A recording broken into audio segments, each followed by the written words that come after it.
I catch up with NFL Network host Andrew Siciliano. You can catch him weekly on the NFL Network hosting NFL Total Access. You can also see him on NFL Sunday, RedZone Ticket on DIRECTV. And during the preseason, he's in the booth calling Los Angeles Rams games. We'll talk about his amazing career, how he got his start, wanted to be a newspaper writer. How did he end up in television? We'll talk all about that. And of course, a lot to get to going on in the NFL. We'll talk Tom Brady, Aaron Rodgers, perhaps early favorites for NFL MVP.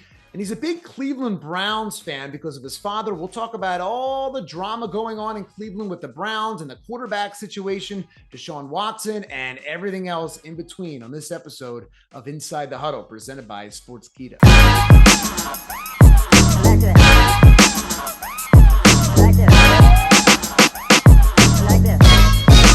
Andrew, thanks for joining me. I appreciate it. Jeff, happy to be here. Sorry it took so long to arrange. Nobody knows the difference, right? No one watching or listening has any idea the back and forth. It's been 10 years we've been trying to do this. Were podcasts invented 10? I don't know if podcasts were a thing 10 years ago. Hey, I'm going to do some radio on the internet. I think people would look at you like you're crazy.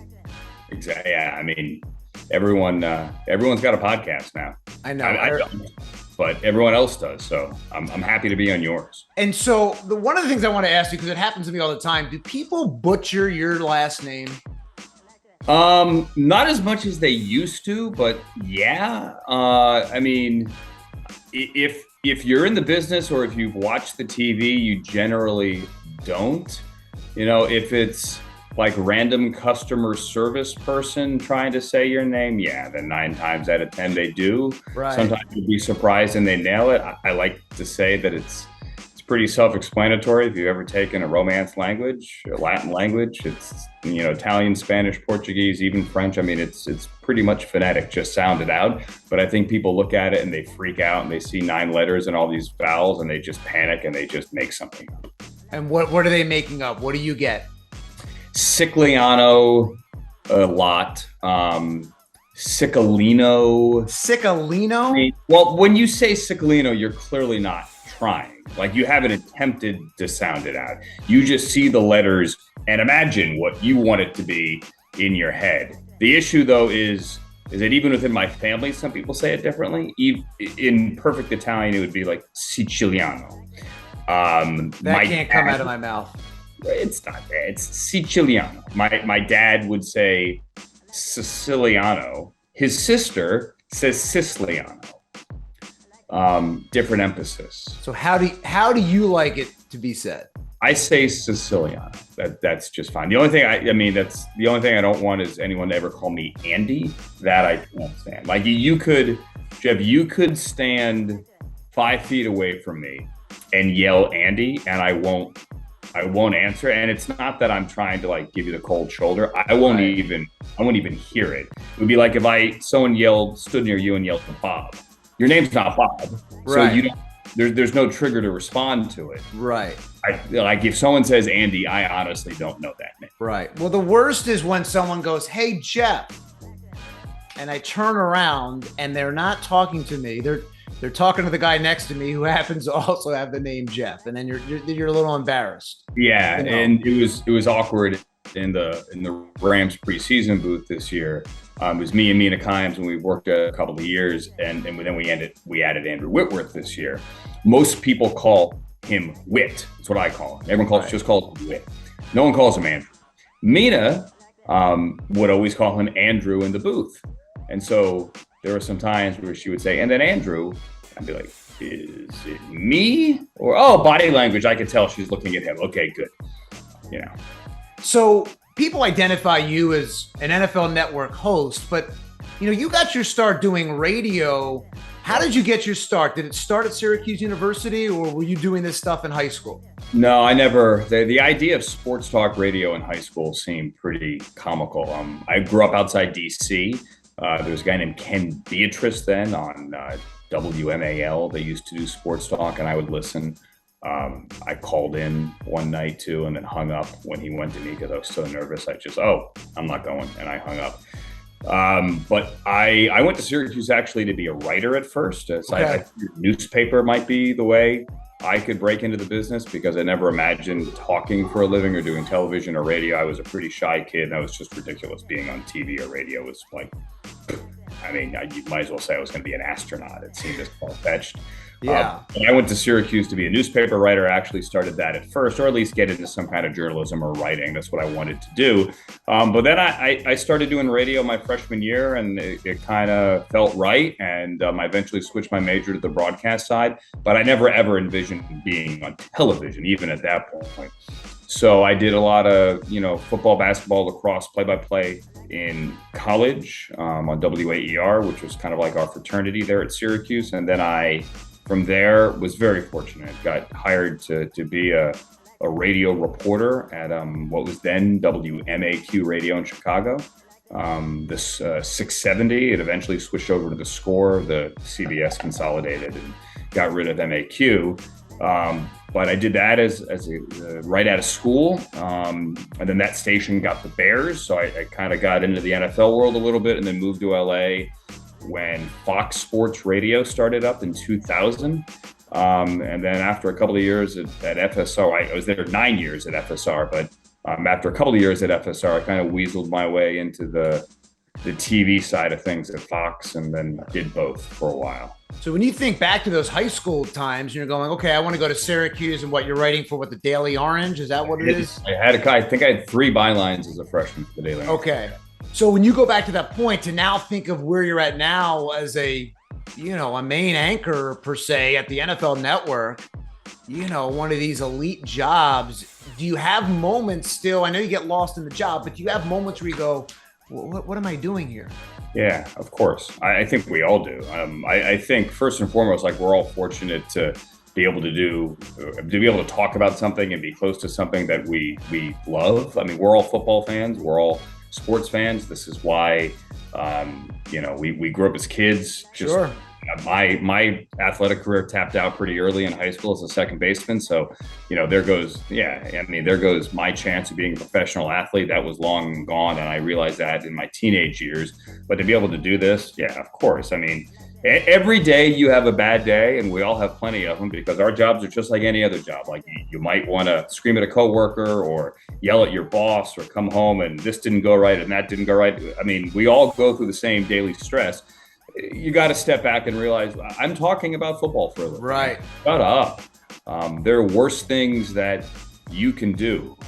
But I get the most enjoyment out of being able to share it with family and friends. Like, my brother took his 7-year-old to his first NFL game 2 weeks ago. That's awesome. And to be able to take him, to be able to call in a favor, and he could take his son down onto the field pregame, right, and he could stand there and he could experience that. Like, see the look on his face when my brother sends me a picture. Like, that to me is the coolest part of it now. And yes, I still get the fanboy moments on my own, and it's still every year at the Super Bowl when the Jets go over for the national anthem, I get chills. Sure. And say to myself, like, gosh, I'm a lucky guy. I get those moments plenty, but to be able to share them with friends and family, those are the coolest moments at this point. Yeah, no, I mean, you do have moments. I remember during the Eagles Super Bowl parade, I grew up in suburban Philadelphia, a big Eagles fan, and I'm sitting there on the Parkway in Philadelphia in front of the Art Museum, and there are, a million fans that had been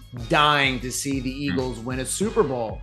And it's like a concert. It's like a rock concert, just people around you just going nuts. And to feel that energy, it means more to a lot of people than just football. And you talk to people that are Packers fans or any of these legendary franchises, and to those families, I don't want to call it life or death, but it's how they identify with their fathers or their grandfathers or their, grandparents. That's how we're all sports fans, right? We all get it from your family growing up. Most of us do, at least. I know I did. Right. Yes. And so to be able to share those moments or see, like in 2016, so my dad's from Cleveland. In 2016, I was able to get him to game 6 of the World Series, where they could have and should have beaten the Cubs that night. And then they could have beaten them in game 7, if not for the dumbest and most unnecessary rain delay in the history of baseball. The Phillies had one of those in the World Series. I want me to cut you off. The Phillies had one. Oh, no. Yeah, I mean, we all have those moments, but be able to take my dad and my mom for that matter, to Game 6. And you hope it didn't come through. But regardless, I totally get it. Yeah, I cut you off, by the way. No. And so is that how you grew up? Because you grew up in D.C., but is that how you became a Cleveland fan because of your dad? So my dad is from Northeast Ohio, born and raised, well, actually born in Pennsylvania, but raised in Cleveland, a diehard Cleveland fan. And we used to spend, my brother and I, plenty of summer nights in Cleveland, all our holidays in Cleveland. So we were raised Browns and Indians fans, even though growing up in Northern Virginia at the time, the Redskins, they were called the Redskins then, were winning Super Bowls almost every year, or going deep in the playoffs with Joe Gibbs almost every year. We actually lived out by their facility in Northern Virginia. So you'd see those guys at the grocery store all the time. And that was, the biggest thing in town. Still, it was. But we were raised Browns and Indians fans. And before Sunday Ticket, before the Nationals were there either, we would go to Baltimore to see baseball games. Sure. And I would, honest to goodness, every single night for 6 months, when the sun went down roughly at 8:30 in the East in the summer, I'd be able to get in 1100, which back then was 3WE, not WTAM, 1100 in Cleveland. And I would listen to Indians games on the radio every night on my clock radio and then my Walkman. That's awesome. Yeah. That's awesome. And so, I remember when Jim Tomei left Cleveland to go to the Phillies. That was a huge deal. They were building Citizens Bank Park at the time. And he hung out with the construction workers and just won over the city with this one little moment that was captured on all the news stations. And those moments, you kind of talk about connecting with athletes and players and having these fanboy moments. So many people in the city had that. And I know it probably hurt in Cleveland for him to leave. And that hurt the Indians, the then called Indians. But I just remember that moment going, he's not just one of these athletes. He comes across as a human being. So you grew up a Browns fan. How do you separate that when you're talking about and the Browns have had some very tough years, but how do you separate that?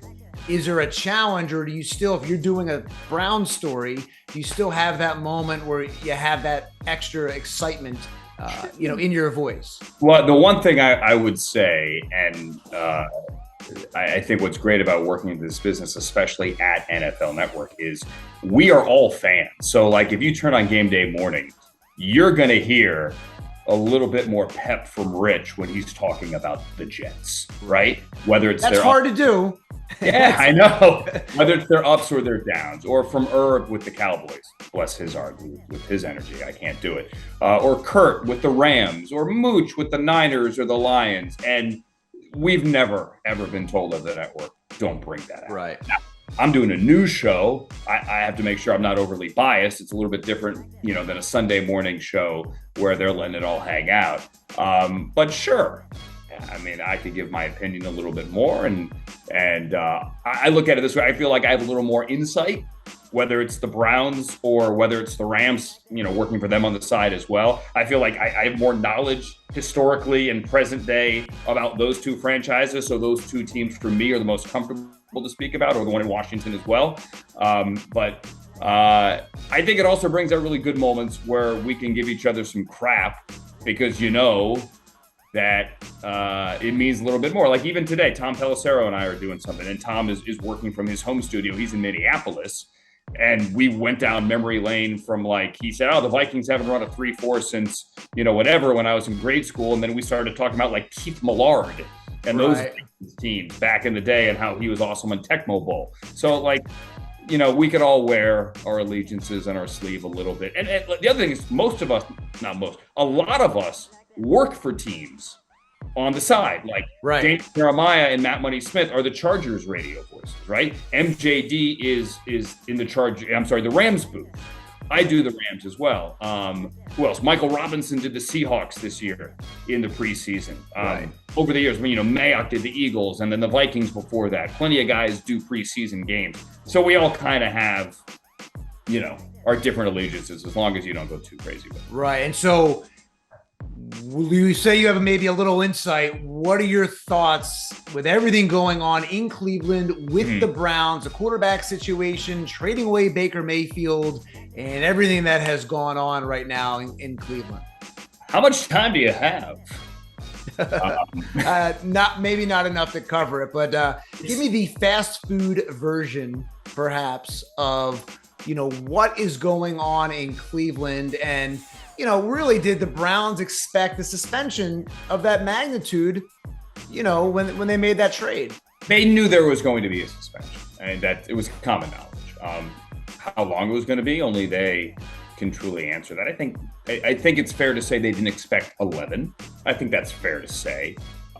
They figured it might be a little bit shorter, but they made the trade knowing, because they signed Jacoby Brissett like 48 hours later. Right. They made the trade knowing that there would be at least an early part of the season in which he wasn't available.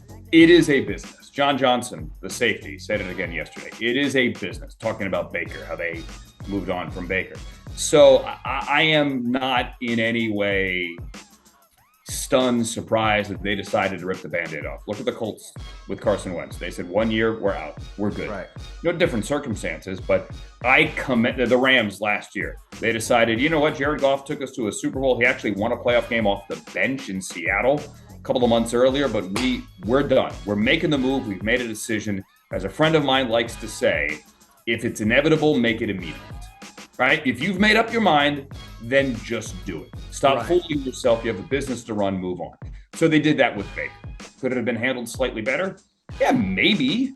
But they told Baker they were going to look around. They did. Period.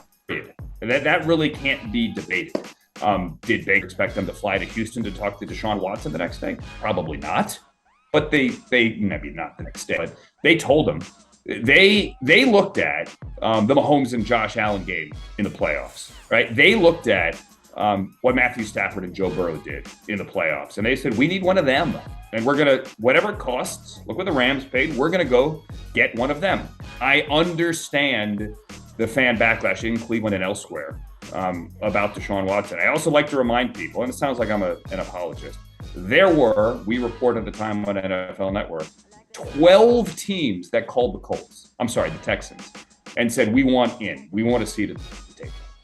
12, including the Colts, by the way. And the Texans told them, no, in division, we're not going to make that trade. Sure. So they boiled it down to the 4, the 3 in the NFC South, and the Browns. The Browns won the bidding. They did so with a pretty expensive contract, but they won the bidding. I think it could have been handled by all sides a lot better. I think Deshaun could have given far better answers on multiple podiums he's been on since the trade was made. Here we go. It's week 1. Is Deshaun Watson, and this comes as a loaded question with all the baggage and everything going on, is that enough of an upgrade, in your opinion, for Cleveland to just rip away from Baker Mayfield that early in his career? I mean, he has shown that he can play. Yeah, it's a great question. I think the answer is an obvious yes. Maybe obvious is too strong. I think all things being equal, and they're not clearly here with the two different scenarios off the field. They're not equal at all. But all things being equal, yeah, Deshaun Watson, you could argue, is a top 6 quarterback. Baker is not. I like Baker a lot. I really do. And if you go back to, I wish you could put 2020 in a bottle and do it again. But you can't. And that season was one they're always going to remember. You're always going to remember blowing the Steelers out in their own building. My neighbors still remember it because of the noise I made. But he played hurt last year. The Odell Beckham Jr. thing happened. There was clearly some division in the locker room, and they made their decision. We are not good enough with him, even at his best. So we are moving on. Baker gets a fresh start. I think it's a pretty good spot for him. Yeah. I really do. Yeah. And what do you know? The schedule maker says we're going to put him week 1 against the Browns, although it wasn't, the trade hadn't been done at the time. It almost happened on draft day, by the way. And we're going to put Russell Wilson week 1 against the Seahawks. Great. Funny how that works. Well, look, it's, when you dumb it down, it's entertainment, right? And so that's what this all is. It's live entertainment, and it's a soap opera. I mean, really, and that's how this business is a, billion, trillion, whatever it is, dollar business. And so you talk about the quarterbacks, and you have some insight, obviously, doing the Rams preseason games as a play-by-play guy. When you look at what has transpired with the Rams, what has made, in your opinion, Matthew Stafford so successful so early? Because it's really uncommon for guys to be traded in the NFL. It's not the NBA, it's different. For guys to be traded in the NFL and have immediate success, especially at the quarterback position. So there's a lot there. First of all, Matthew, go back, he was the first overall pick of the draft. He has always been uber talented. He's also to the point in his career, I believe it was 11 years in Detroit, where he had it wasn't going to get any better, right? I mean, they had to rebuild the entire organization, and he is that special a quarterback, and he has that when you combine his arm talent and his veteran experience, and then you throw in Sean McVay with the offensive weapons that they had. It's a beautiful marriage. Yeah. I mean, people want to go back and look at the no-look pass to Cooper in the Super Bowl. He did stuff like that week in, week out. I'm not talking necessarily no-look stuff, but just the above the neck stuff, to use Sean McVay parlance here. The way he moved defenders pre-snap, the way he moved defenders as he's getting back to that fifth or that seventh step in his drop. He has an above-the-neck ability that very, very few quarterbacks have. Sean McVay game plans like very few coaches can. Kyle Shanahan certainly can. Right. I mean, there's really an elite level of play caller, and then there's everyone else. When you combine that, it was a beautiful marriage. Now the question is, can you come back and do it again when everyone has you circled on their schedule, and when the Rams have this year, at least statistically, as we open up the season, the most difficult schedule in the NFL. Yeah, I always think that is so overrated. I mean, I've seen so many times where a couple of years ago, the Eagles had the easiest schedule. When the season kicked off, they did terrible. And then their schedule by the end of the season, it was out that they had the toughest schedule.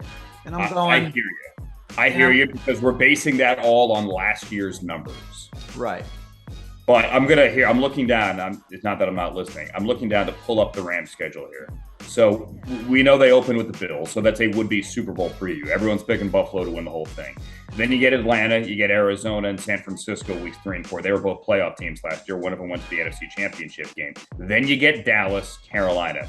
Anyway, after the bye, they get, in order, the Niners, who have owned them the last 3 years.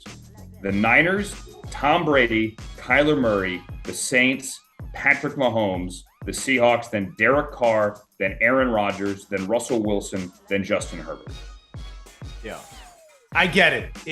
It looks insane. I get it. It looks insane, but the Rams are going to win more than 3 games. I mean, the Rams, I mean, they, we saw it with the Patriots for years, and I want to compare them to the Patriots, but I mean, are they at a point where they are still going up, where they could be really, really good for a really long time? I think so, but a lot depends on how well they draft and how much financial flexibility they continue to have. Cooper Kupp re-upped in the offseason. Aaron Donald re-upped in the offseason. I think it's fair to say Aaron has at least 2 more years, possibly a third. That's your window right there. Right. Aaron Donald's window is the Rams' window. Right. That's why they don't mind spending the money now and doing the cap gymnastics to try to get another one. Because, and look, in 3 years, Sean McVay may tap out with Aaron Donald. He may go back and he may decide to do TV. He still won't be 40 at that point. Right. It is crazy to think. He's still the youngest coach. Kevin O'Connell has him by 8 months. Kevin O'Connell, who came from the Rams staff to go to the Vikings. Right. Sean McVay is still entering year 6, the youngest head coach in the NFL. It's insane. I mean, it's been in his blood forever. And you look at, there's some great coaches out there. There's some great quarterbacks. Who's your early favorite for MVP? You want to say, okay, maybe Aaron Rodgers. Can he go for a 3-peat? But who do you like for that MVP? I know it's so early. Yeah, it's early, and a lot of it I think has to do with team success. Like Aaron Rodgers could certainly be there. If Matt Ryan and the Colts go on a run, then Jonathan Taylor is certainly part of the conversation. I also, there are a lot of people that like Justin Jefferson, but it's never been a wide receiver award. Right. The Vikings would have to have this amazing season where they're in the playoffs. Or Justin Jefferson would have to put up a Cooper Kupp-esque season. Sure. Cooper Kupp won the Triple Crown and didn't win the MVP. Right. So it's just hard as a wide receiver. Nick Chubb could run for 1,800 yards. I think it's unlikely because they have such a deep backfield, they'll limit his carries. But without Deshaun Watson and with Jacoby Brissett as your quarterback, they're going to run and run and run and run and run. If the Chargers look great, Justin Herbert could be your guy as well. I mean, Justin Herbert has thrown, what is it, like 87 touchdowns or something in 2 years? I mean, that's insane. And don't discount Joe Burrow. No, and you talk about Joe Burrow and you talk about Cincinnati and you look at the AFC, or the Bengals the favorites, or the Bills the favorites, and you look at... Oh, yeah, there's Josh Allen. He could win the MVP. Yeah, and so you think about like, wow, the Bengals are good. The Browns are supposed to be good. The Bills, you're like, what year is this? Because, the last 20 years, those teams have been terrible. They've been terrible. And, it seems like the tide has shifted. I think it's good. I love it. And if you want to bring me a 1989 Browns-Bills divisional playoff rematch, where it goes down to the wire and Clay Matthews picks off Jim Kelly on the goal line with, 10 seconds left after Ronnie Hartman had dropped the ball in the previous down, like, I'm all for that. Right. Football is, and I truly do mean this, and I live in LA. The Rams won the Super Bowl, and I'm happy for it. But I think football is better when teams like Buffalo, Cleveland, Green Bay, smaller towns, Rust Belt towns. I know Green Bay is not a Rust Belt town. Cincinnati last year, not that everything needs to flow through a smaller market, but those teams have history. Yes, the Bills have never won the Super Bowl. Great, I get it. Okay. They have an amazing fan base and a proud history. If anyone has the chance to go to Bills training camp, it's in Pittsford, like outside of Rochester, which is like an hour east of Buffalo. It's as good a training camp at a setup at St. John Fisher as anywhere. Yeah, it's so cool. And Sean McDermott has done an amazing job. I mean, he's done an incredible job there to turn that around. Bills fans, I mean, they're dying for a Super Bowl. They came so close for so many years, and then it was just awful for 2 decades. And I hope they get it back. They are back, first of all. Sure, they are. As exciting a team as there is in the NFL. But they are primed to win, especially after the disappointment last year. Look, as a Browns fan as a kid, 86, 87, 89, they got to the AFC Championship game in 3 or 4 years, right? That including knocking the Bills out in 89. Well, not the championship game, but the game before. I get that heartbreak. You feel like every year is your year, and then you get kicked in the face again. So for their sake, I hope the Bills can taste success because their fan base deserves it. Yeah, and you talk about all these teams. You talk about the MVP. One name we did not mention, Tom Brady. And so he's retired. He's unretired. He's coming back. Everyone's going, what's going on with Tom Brady this year? But you can never count that guy out and everything he's done. And he would love, if he is going to go out this year, to go out on top. He would. I can't figure them out yet. And a lot of it has to do with the offensive line. A lot of it has to do, I just don't get, it's going to sound crazy. I don't have a feeling that this team is as good as it thinks it is. But Brady's always the guy that takes those, because you think about the Patriots, a couple years they had some star receivers, but they never really had these household receivers. But he's so good at just getting the ball out and making the simple play. He makes everyone around him better. The great quarterbacks are separated by their ability to make everyone around them better. Right. He's the ultimate in that regard. There comes a point, though, where he actually has to play his age.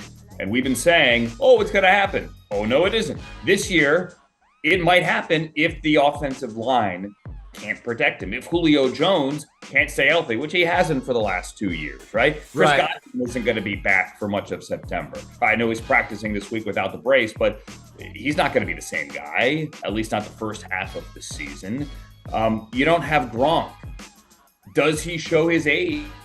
You know, it's a blessing and a curse here. It's a blessing that we actually see Brady be human, I think, where he actually talks about being 45 and having, you know, other stuff in his life weighs on him. He's human. We're all human. But does he act human on the field this year? And then does it get ugly? I'm not saying it will, but does it get ugly when people say, well, Tom, maybe if you hadn't ducked out for 10 days, which will be unfair, but maybe you're not focused enough. I just have I hope it doesn't go badly, but part of me has a fear that it may go bad. Right.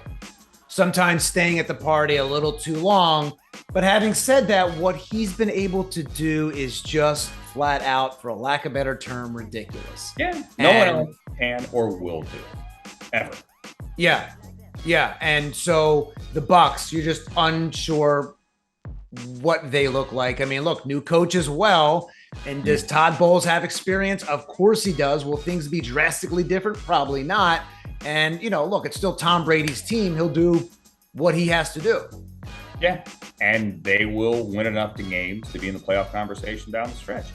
I just don't have, I don't know. When people say, oh, they're going to be in the Super Bowl, I don't see it. Now, I mean, they have Tom Brady, sure. But I think the Packers are a better team. I think the Rams are a better team. I just do. The Rams went down there and beat them last year. Eventually it has to come to an end. The question is, did it come to an end last year? And is this just holding on to it? I don't know. Yeah. Last thing for you. We're going to circle right back. What is your favorite part of your day? Is it hosting the shows? Is it doing play-by-play for Rams preseason games? Talking on the radio? Favorite part of your job during the day? That's a loaded question, because it's like, hey, who's your favorite kid? I don't have kids, for the record, but I would say that the most fun I have is on Sundays. And for the last, now this will be our 18th season. For the last 18 years, that has been at DIRECTV doing the RedZone channel. And that is a thrill unlike any other. Sure. It is pure. I'm drinking caffeine late in the afternoon. It is pure caffeine into your veins for 7 consecutive hours. And I can't think of a better job. I love calling games. That's in my heart. I wish I could call more. But on Sundays, I'm the luckiest guy on earth because I get to call, in essence, every game at once. Right. And at 1 o'clock on Sunday, September 11th, 1 o'clock Eastern, 10 o'clock Pacific, we're going to have 9 games on. And I'm going to be pacing like a madman in front of a wall of TV, screaming and yelling. And it's going to be awesome. And I live for those Sundays.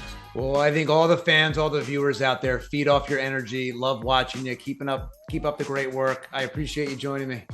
Hey, Jeff, I'll say this at the end here. I couldn't do it on Sunday without an amazing crew. It sounds so cliche, but we've been around most of our crew for most of those 18 years all together. And it is you work in TV, you know how hard it is to juggle 10 feeds at once in a control room, listening to back hauls and trying to figure out who and when people are going to break and trying to get me information about, well, who's challenging what in Philly, for example.